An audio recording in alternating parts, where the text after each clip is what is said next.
What's going on, y'all? This 85 Sports Talk, and I'm right back at y'all with another video. And this video is pretty much, at end of the year for all the boxing fans and the fights. What a hell of a year! In my opinion, I think it's the greatest year in boxing. Some people might be like, nah. Some people, might agree, but just my opinion.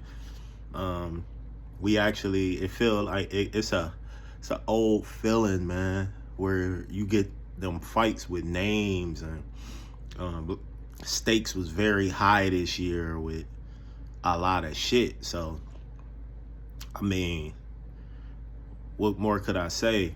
You got the first male boxer to be two-time undisputed in a 4-belt era, which was Bud Crawford. Shout out to Bud too. I was pleasantly surprised with Bud, man. I had questions leading up to the fight.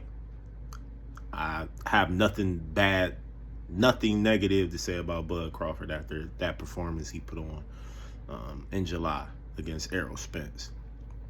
And yeah, man, you had Devin Haney, finally fighting Loma at the, I feel like he was ducking Haney for a few years, and the fight, he had no choice but to fight him for real, because it was for an undisputed title. So why not fight him?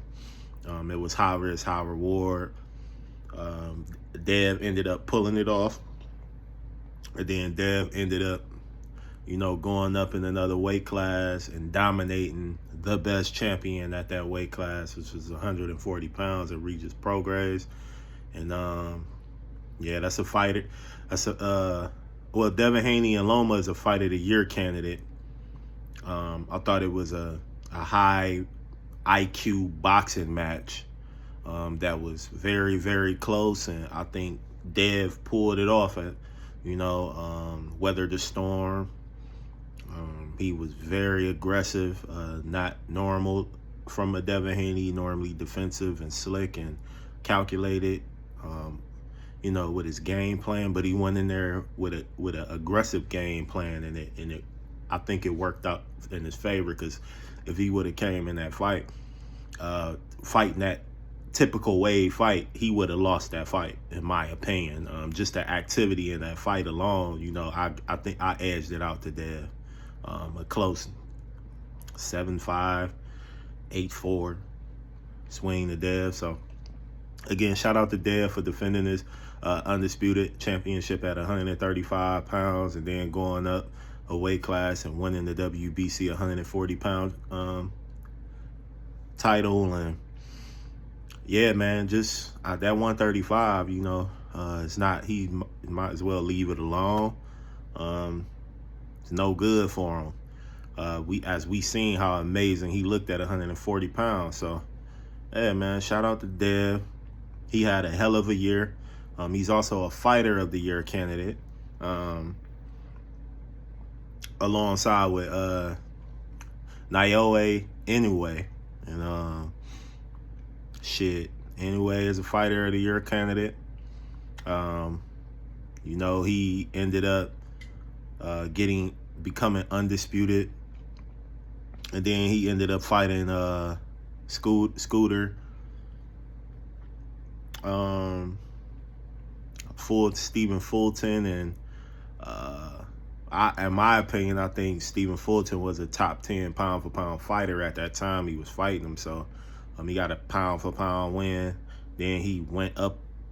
He went up a weight class in that fight, won the title. But then later down the line, he ended up being undisputed in that weight class, 122 pound weight class. So to do that is amazing. He become the second male fighter to win undisputed twice in the 4-belt era. So it happened twice in 1 year. That is amazing for the sport of boxing. I mean, what could I say? You can't dispute that. A lot of great fights. You had Tank versus Ryan. It was a popularity fight. But shit, it cracked over 1 million pay-per-view buys. So, for the sport of boxing, it definitely helped out a lot. Put the boxing scene back on the map, especially on the mainstream level, with Ryan having that social media following he got. What a great thing. Shit, so many fights, man. You had knockout of the year, in my opinion, which was Ryo versus Colbert. I don't think it's close. I mean, shit. And I normally don't say like he got what he deserved, but he definitely got what he deserved. He lost the last fight, a rematch, and then Ryo made a huge statement with stopping him, KOing him, man. Took him out. Might have ended his boxing career. I don't know where he's gonna go at from here, but and then you got Anthony Joshua, making a comeback and return. He fought 3 to 4 times this year. He was very active, and he looked back confident and motivated to, becoming a champion and fighting. So shout out to AJ at the, overcoming that adversity, coming back from them losses. And like Floyd say, man, real champions bounce back. So shout out to him. It's looking very promising. And speaking of that, Day of Reckoning, it definitely didn't disappoint. But, it was one of the upsets of the year. When I think about it, not really, because Joseph Parker is in the same camp with the Furies and just the boxing thing. And Deontay Wilder, man, his skills just got very exposed. He's not really a skilled fighter. He's pretty basic. And yeah, man, he got completely outclassed in that fight, and I was very shocked. But shout out to Joseph Parker, man. He did what he had to do, got the W, and shit, man. So many fights, man. You had Demetrius Andrade, fighting the Mexican monster David Benavidez, and he a fighter of the year candidate. He fought Caleb Plant earlier in the year, fought Andre later in the year. Andre was one of the most avoided fighters in boxing, so to get 2 wins under your belt like that, that was a great statement. And he got a bright future ahead of him, so I'm looking very forward to that. And I want to talk about the prospect of the year. A lot of people say Andy Cruz, but and a lot of people gonna say my answer might be biased, but Cleveland's own Abdullah Mason, and for sure, like the kid fought about 4 or 5 times. That's unprecedented. You don't get that. The level of competition been good, stepped up every time, and he been doing it in dazzling fashion. And I think he's gonna be a former champion very, very soon. I'm looking forward to seeing more fights for him to come. Definitely a rising star in boxing, along with Floyd Schofield. Floyd Schofield, he got his momentum back with the first round KO. The 135-pound division gonna be crazy. You got Keyshawn Davidson, Frank Martin, Shakur. He fought his first fight at 135 this year, and then later in the year he ended up winning the vacant belt in the WBC title. Not in the most impressive fashion, but he did what he had to do. He got the W, so I would love to see that rematch with him and De Los Santos, but I don't know. Who knows? And then you got, I want to give a special shout out to PBC and Showtime Boxing too. Got to pay my respects to them. They've been doing their thing since 2015, I believe, 16, and put on, in my opinion, the best boxing out of any promotion. Not even close. Just putting on a long list of display, just great fights, man. And, shout out to them, and shout out to PBC.